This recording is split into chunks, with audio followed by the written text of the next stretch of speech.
धरती में पहले से ही मौजूद कई सिंक होल से रिपर नामक एलियंस निकलते हैं इंसानों का शिकार करने के लिए। और पहले ही महीने में एलियंस इंसानों के 95% आबादी को खत्म कर देते हैं और बचे हुए लोगों के पास जिंदा रहने के लिए एक ही रास्ता था, समुद्र तल से 8000 फीट की ऊंचाई।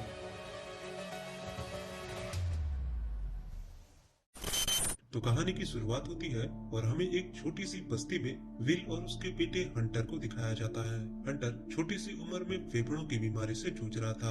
हंटर बार बार 8000 फीट की सेफ लाइन से नीचे बने एक माउंटेन पर जाने की कोशिश करता था, क्योंकि यही वो जगह थी जहां उसने अपनी माँ को आखिरी बार देखा था। दरअसल उसकी माँ तारा एक साइंटिस्ट नीना के साथ मिलकर रिपर्स के कमजोरियों का पता लगा रही थी, पर इसी दौरान वो रिपर्स का शिकार बन गई और अब विल की जिंदगी में बस हंटर ही बचा था। हंटर की बीमारी के कारण उसे समय समय पे ऑक्सीजन के कैंस की जरूरत पड़ती थी, पर अब विल के पास उसे ऑक्सीजन के कैंस भी खत्म हो चले थे और अगर उसे अपने बेटे को जिंदा रखना था तो उसे कैंप से नीचे जाकर बोल्डर हॉस्पिटल से कैंस लाने होंगे। विल मदद के लिए नीना के पास जाता है, क्योंकि पिछली बार नीना शहर में अपने लैब गई थी तो उसने उन एलियंस को मारने का तरीका ढूंढ लिया था। पर नीना सेफ जोन से नीचे जाने के लिए तैयार नहीं थी, क्योंकि वो जानती थी कि सेफ जोन से नीचे जाना खुदकुशी है। विल नीना को तारा की याद दिलाता है और कहता है कि वो तुम पर भरोसा करती थी और इसी भरोसे के कारण उसकी जान चली गई। और अब आखिरकार नीना मान जाती है। विल के साथ उसकी दोस्त केटी भी जाने के लिए तैयार हो जाती है, क्योंकि वो किसी भी तरीके से उन एलियंस को मारने का तरीका ढूंढना चाहती थी, क्योंकि वो जानती थी कि 8000 फीट की ऊंचाई जेल से कम नहीं है। और अब विल हंटर से लौटने का वादा करके नीना और केटी के साथ बोल्डर की ओर निकल जाता है। वे लोग पहाड़ों से होते हुए सेफ लाइन को क्रॉस करके नीचे की ओर बढ़ रहे थे। नीना ने एक कॉम्पास का इजाद भी किया था, जो कि रिपर्स के नजदीक होने पर कॉम्पास की सुई उसकी ओर इशारा करने लगती थी।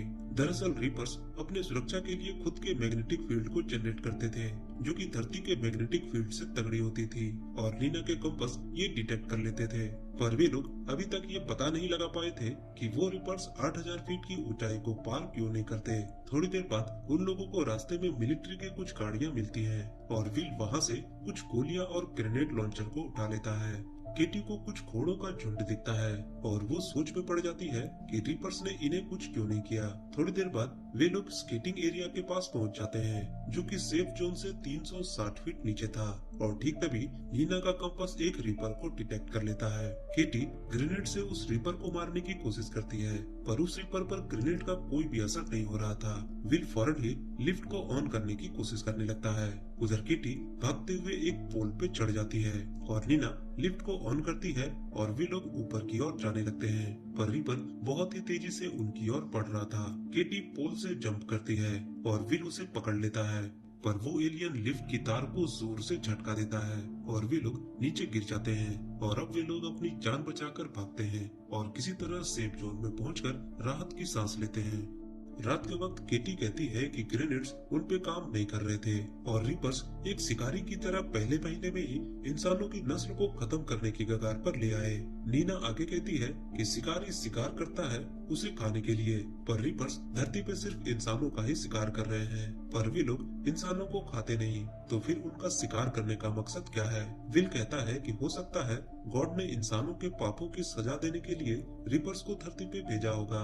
पर इन सब के बीच विल को अपनी बीवी तारा के कुछ आखिरी विजन्स आते हैं, जहां वो बार बार तारा को नीना के साथ नीचे जाने से रोकता था, पर नीना ये करना चाहती थी अपने बेटे हंटर के लिए। अगली सुबह वे लोग खुले रास्ते से जाने के बदले माइन से होकर बोल्डर हॉस्पिटल में जाने का फैसला करते हैं और क्योंकि विल उन माइंस में काम कर चुका था, इसलिए उसे पक्के तौर पर पता था कि माइंस की दूसरी तरफ वे लोग 8025 फीट पर निकलेंगे। पर इसमें एक दिक्कत थी, माइंस के अंदर वे लोग 8000 फीट के नीचे ही रहेंगे, जहाँ रिपर्स के होने का खतरा हो सकता था। नीना ये सुनकर बहुत ही गुस्सा हो जाती है, क्योंकि ये बात विल ने उसे पहले नहीं बताई थी। विल कहता है कि माइंस के दोनों दरवाजे 8000 फीट के ऊपर हैं और तुम्हारे पास तो कंपास भी है, फिर दिक्कत कैसी। पर नीना कहती है कि रिपर्स रात के अंधेरे में देख सकते हैं। वे धरती पर जमीन को खोद कर निकले थे और मेरा कंपास भी सिर्फ सतह पर ही काम करता है, माइंस के अंदर नहीं, और ऊपर से वो हमसे बहुत ही तेज है। विल किसी तरह उन लोगों को मना लेता है और वे लोग माइंस के अंदर जाते हैं। माइंस के अंदर उतरते ही नीना का ट्रैकर काम करना बंद कर देता है और तभी विल देखता है कि आगे का रास्ता बंद है और उन लोगों को अब एक नए रास्ते से होकर आगे की ओर बढ़ना था। पर दिक्कत ये थी कि वो रास्ता 8000 फीट से बहुत ही नीचे था। नीना कहती है कि इस बंद एरिया में रिपर्स हमारे द्वारा छोड़े गए कार्बन से हमें जल्द ही पहचान लेंगे और हम सब मारे जाएंगे। पर विल अब पीछे हटने वाला बिल्कुल भी नहीं था। थोड़ी देर बाद विल को एक रीपर की आहट महसूस होती है और वे लोग डर कर भागने लगते हैं। विल उस रीपर पर गोलियों से फायर करता है, पर वो देखता है कि उस पर गोलियों का कोई भी असर नहीं हो रहा था। वे लोग भागते हुए एक पतले गलियारे में फंस जाते हैं और रीपर से बचने के लिए अपने लाइट्स को ऑफ कर देते हैं। पर नीना कहती है कि हमें अपने सांसों को भी रोकना होगा। वे लोग सांस रोककर खड़े हो जाते हैं, पर ये ज्यादा देर तक चलने वाला नहीं था। केटी को फौरन ही वहाँ एक पतला गलियारा नजर आता है और वो भागकर दूसरी ओर निकलती है, पर वहाँ उसकी मौत खड़ी थी और वो रीपर केटी को अपने टेंटिकल से मार डालता है। थोड़ी देर बाद विल और नीना एक सीढ़ी के सहारे माइन से बाहर निकलते हैं, पर उन लोगों ने केटी को खो दिया था। थोड़ी दूर चलने के बाद वे लोग एक घर में रात बिताने का फैसला करते हैं और अब विल नीना से पूछता है कि तुमने उस लैब में क्या बनाया था। नीना जवाब में बताती है कि उसने पेरिक्लेस को बनाया था, जो कि मैग्नीशियम ऑक्साइड का क्यूबिक वर्जन था। नीना के मुताबिक रिपर्स के खाल इलेक्ट्रिकली चार्ज होते हैं, जिसके कारण उसे तोड़ा नहीं जा सकता। पर अगर वो सही है तो पेरिक्लेस से लैस एक गोली उसके शील्ड में बहुत ही बड़े अंतर को बना देगा और फिर रिपर की शील्ड खत्म हो जाएगी और एक धमाके से वो मारा जाएगा। पर ये आइडिया काम करेगा या नहीं, ये तो वक्त ही बताएगा। अगली सुबह वे लोग घर से बाहर पड़ी एक वैन को लेकर शहर में लैब की ओर बढ़ते हैं और वे लोग सेफ जोन से काफी नीचे आ चुके थे।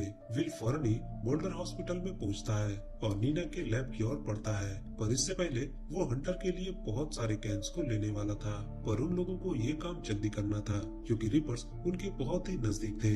कैंस को लेने के बाद वे लोग लैब की ओर भागते हैं और रिपर्स के टेंटिकल्स से मरते मरते बचते हैं। पर अब वो रिपर विल को मारने वाला ही था कि तभी विल ऑक्सीजन टैंक पे हमला करता है और रिपर धमाके के कारण बिल्डिंग से नीचे जाकर गिरता है। नीना को हॉस्पिटल में पेरिक्लेस नहीं मिलता और वो विल के साथ उसे अपने दूसरे लैब में चलने को कहती है क्योंकि वो इस वार को अब खत्म करना चाहती थी। वे दोनों उसी पिकअप ट्रक का इस्तेमाल करते हैं। उधर दूसरी तरफ वो रिपर अभी तक जिंदा था। थोड़ी देर बाद वे लोग लैब में पहुंचते हैं और नीना फौरन ही पेरिक्लेस को बुलेट के ऊपर लगाना शुरू कर देती है। पर तभी विल को एक तस्वीर के जरिए पता चलता है कि नीना की एक फैमिली भी थी और नीना ने अपने फैमिली को अपने आंखों के सामने मरते हुए देखा था। नीना वो तस्वीर देखकर बहुत ही दुखी हो जाती है और वो रोने लगती है। नीना विल से कहती है कि मैं तारा की मौत की भी जिम्मेदार हूँ क्योंकि मैंने तारा को अपने साथ चलने को कहा था। पर विल कहता है कि उसकी मौत का जिम्मेदार मैं भी हूँ क्योंकि मैंने उसे तुम्हारे साथ जाने दिया। पर आखिरकार उसने अपनी जान एक नेक मकसद के लिए दी। नीना अपने एक्सपेरिमेंटल बुलेट को रीपर के शील्ड पर टेस्ट करती है, पर वो काम नहीं करता। नीना फौरन ही विल को हंटर के पास जाने को कहती है क्योंकि वो कुछ और भी टेस्ट करना चाहती थी। नीना कहती है कि अगर सब कुछ सही रहा तो लैब में पड़े गाड़ी को लेकर वो सेफ जोन में पहुंच जाएगी। विल फौरन ही वैन लेकर हंटर की ओर निकलता है और नीना कुछ और केमिकल्स को मिलाकर नए मिक्सचर बनाती है, पर अब वहाँ रीपर भी आ चुका था। उधर दूसरी तरफ विल बहुत ही तेजी से वैन को चला रहा था और उसके वैन का टायर फट जाता है और उसका एक्सीडेंट हो जाता है। विल फिलहाल सुरक्षित था पर वो अभी भी सेफ जोन से काफी दूर था और तभी रीपर का एक झुंड विल का पीछा करने लगता है। विल भागता हुआ सेफ जोन के नजदीक पहुंच जाता है, पर तभी रीपर उसे चारों तरफ से घेर लेते हैं। विल उन पर अंधाधुंध गोलियां फायर करने लगता है, पर वो गोलियां उन पर बेअसर थी।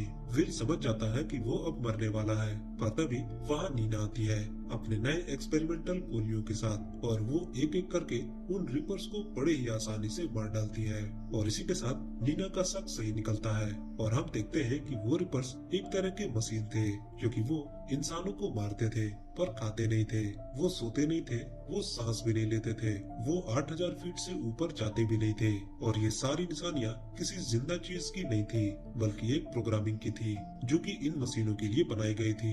विल और नीना अपने कैंप पहुंचते हैं और सारे नजदीकी कैंप को इन रिपर्स को मारने का तरीका बताते हैं और वे लोग उन रिपर्स को ढूंढ ढूंढ कर मारना शुरू कर देते हैं। पर पिक्चर अभी बाकी थी क्योंकि कुछ महीनों बाद नीना 3 बड़े ऑब्जेक्ट्स को देखती है जो कि धरती में प्रवेश कर रहे थे और अगले पार्ट के लिए प्लॉट को सेट करते हुए ये कहानी यहाँ खत्म हो जाती है। दोस्तों आपको ये कहानी कैसी लगी कमेंट करके मुझे